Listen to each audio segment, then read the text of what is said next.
Check this.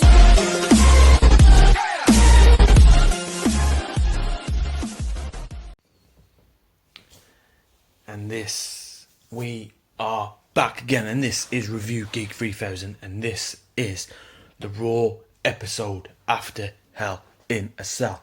So yes guys, Raw kicked off last night, and it kicks off with a recap. So before we go into that, this is Review Geek 3000. And guys, you are here for one reason only, and that is to eat, sleep, game, repeat, to watch exclusive content. So please like, share, subscribe, smash that notification bell, and as always on this channel, stay awesome. So yes guys, this is the Contenders Corner, and we are here to talk wrestling. So yes guys, the show kicks off with a recap of Drew McIntyre and Randy Orton, and what a match already guys. They burned that roof down at the Thunderdome on Sunday night. So yes guys, if you haven't watched that Hell in a Cell, then you need to watch it.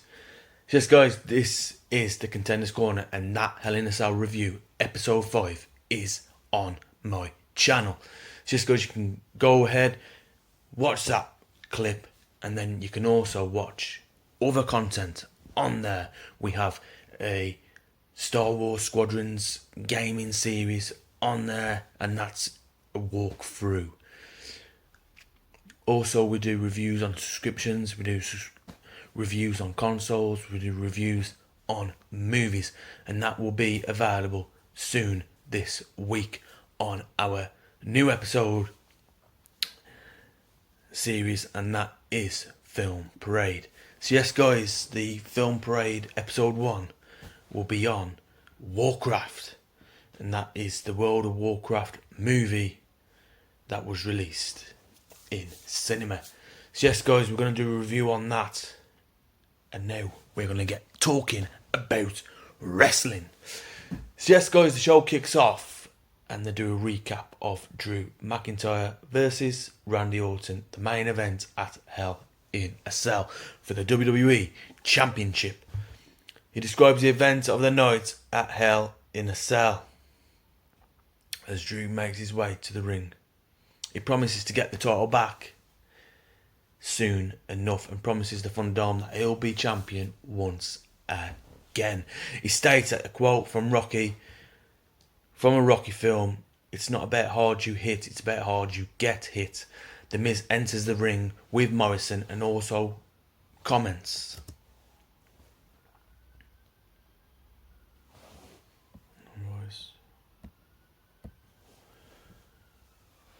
And also commends Drew McIntyre for his performance at Hell in a Cell. He says he doesn't have to worry about fighting Orton because he has the Money in the Bank briefcase. It ends with a slugfest between the three in the ring to set up for the Miz versus Drew McIntyre later on in the show. Also, the announcers highlight the Survivor Series qualifier matches with Keith Lee versus Elias, Matt Riddle versus Sheamus, and Jeff Hardy versus AJ Styles. And the show kicks off with the first match, Jeff Hardy versus AJ Styles, and that is the first qualifying match for Survivor Series.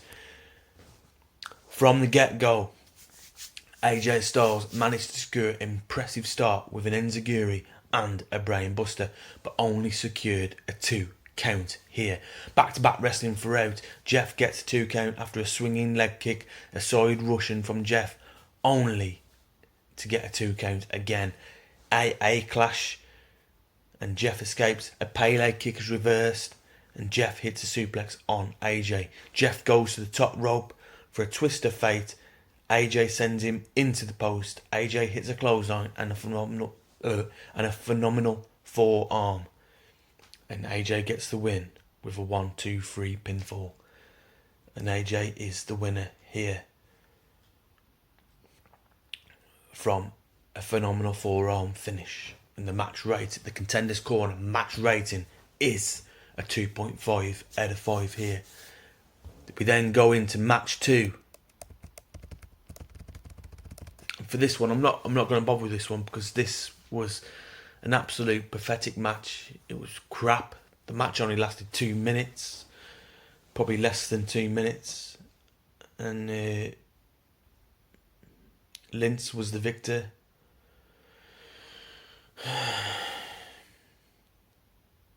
But if you have to review, Lince was the victor here. The match rating, I'm going to give it a Contenders Corner match rating a 0.5 out of 5. Very bad. It was a very, very, very, very, very bad match. Don't know why WWE even booked it. But anyway, the Firefly Funhouse kicks off straight after, and what a recovery it was. And this is what WWE needed here after that shockingly crap match. Here we go, guys, and it's Bray Wyatt's Funhouse. Rambling Rabbit dies again in this episode by drinking arsenic, and Bray and Alexa laugh it off. Bray explains that this is a magical place. He comforts and heals, and there is only one thing you have to do, and that is let him in, referencing the Fiend. Alexa goes and states she'll be speaking to Randy Orton later on in the show. Then match 3 kicks off with Elias versus Keith Lee. The second Survivor Series qualifying match. At the start, Elias gets a side headlock, but Lee shoves him into the ropes and tackles him down. Back-to-back wrestling from both men. Lee tries a powerbomb, but Elias fights off with some fists and head scissors. Elias connects an axe handle. He connects an axe handle on Lee with a 1-2 count.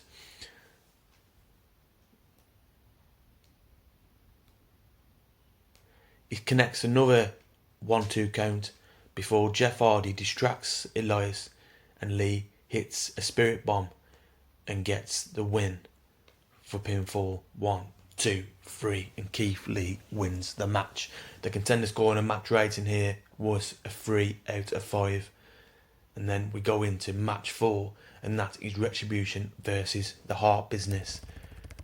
And that is an elimination tag match.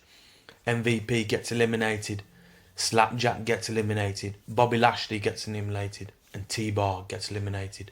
Mace gets eliminated before Ali gets disqualified, and Hurt Business win by disqualification. Contenders Corner match rating here is a 3 out of 5. The Miz versus Drew McIntyre. The Miz wins by using the Claymore on Drew McIntyre, and the Contenders Corner match rating there is a 3 out of 5. And then we hit the main event, and that is Matt Riddle versus Sheamus. So yes, guys, the Contenders Corner match review here. So it was a lot of back-to-back wrestling from the get-go, and it's a slugfest before Sheamus hits a backbreaker and just gets a 2 count. Riddle turns into a hold and starts landing hits to Sheamus and connects a headbutt to the chest. Kicks, ducks under, high kick to the head, kick up, Riddle with a kick to the head, hits the rope, running kick to the chest, a Broton cover for 1, 2. Fuck. What a combo there by Riddle, but he only got a 2 count there. I thought Riddle would have won it there, but it was so close. Riddle hits hard right on the corner and goes to the rope and connects a forearm. Sheamus hits elbows and knee strike and gets another 2 count. Riddle locks in the sleeper hold. In desperate measures, twice gets the sleeper hold on Sheamus, but Sheamus tosses him off every attempt. Sheamus goes for a brogue kick, and Riddle sidestepped him with matrix maneuvers here. Riddle connects a German suplex, but only gets a 2 count again. Riddle hits rights, lifts him up, but cannot hold him, and Sheamus then is able to take advantage and hit the brogue kick before winning the match. 1, 2, 3. A pinfall by Sheamus with the brogue kick. And I'm going to give this a match rating a 4 out of 5. A fantastic match, and I think this recovered the match from match 2. And yes, guys, the show overall, I'm going to give it a 3 out of 5. A 3.5 out of 5 I'm going to give the show. And then we go straight into The Fiend. So yes, guys, we talk...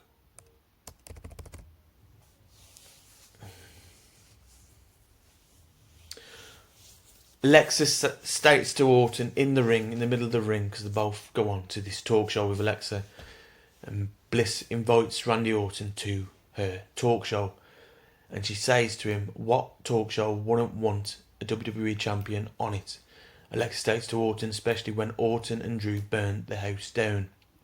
Orton replies he knows Bray Wyatt and that he knows he's close, and asks Bliss where is the Fiend. She just laughs it off.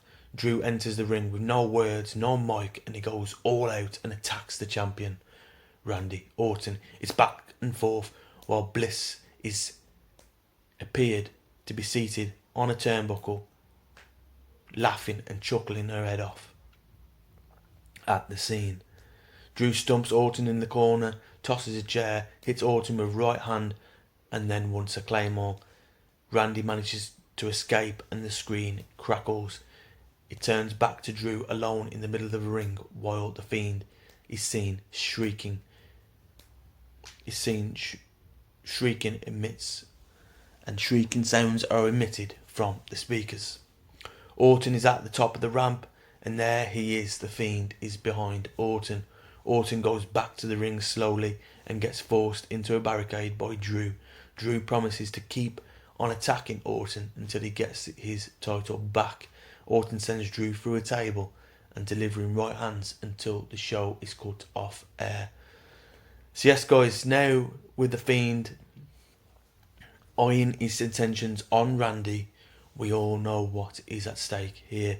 Could this lead to a Survivor Series main event with the Fiend, Randy Orton and Drew McIntyre for the WWE Championship? What are your thoughts on this? Leave your comments below and subscribe to our channel. So yes, guys, what are your thoughts on the main event for Survivor Series? Are we going to see the Fiend and Randy Orton clash at Survivor Series for the WWE Championship? Or are we going to see a triple threat match? Randy Orton, the Fiend and Drew McIntyre. With everything on stake, with everything at stake here for the WWE Championship. So that's my prediction there, guys. Are we going to see Randy Orton versus The Fiend for the WWE Championship? Or are we going to see Randy Orton, Drew McIntyre and The Fiend clash at Survivor Series for the WWE World Championship? So yes, guys, leave your thoughts below. That's my first 2 predictions there, man. First 2 predictions for that match, that main event at Survivor Series. Either one of those it is going to be. Either Randy or The Fiend. Or we're going to see a triple threat match. The Fiend, Drew McIntyre or Randy Orton for the WWE Championship. So yes, guys, this is the Raw review. And this is Review Geek 3000. And please stay in tune. We have got more coming. And we have got our first episode of Film Parade, which is on the way. We've got a console review of the PlayStation Mini, and that is going to be up and live in the next few days. We've also got a Star Wars Squadrons video for our next episode, our next mission 4, and that will be up sooner. Probably be tomorrow, but it will be up there. So yes, guys, that was the Raw review, and we will see you again on our next episode of the Contenders Corner. So yes, guys, I'll see you again. Goodbye for now, and stay awesome.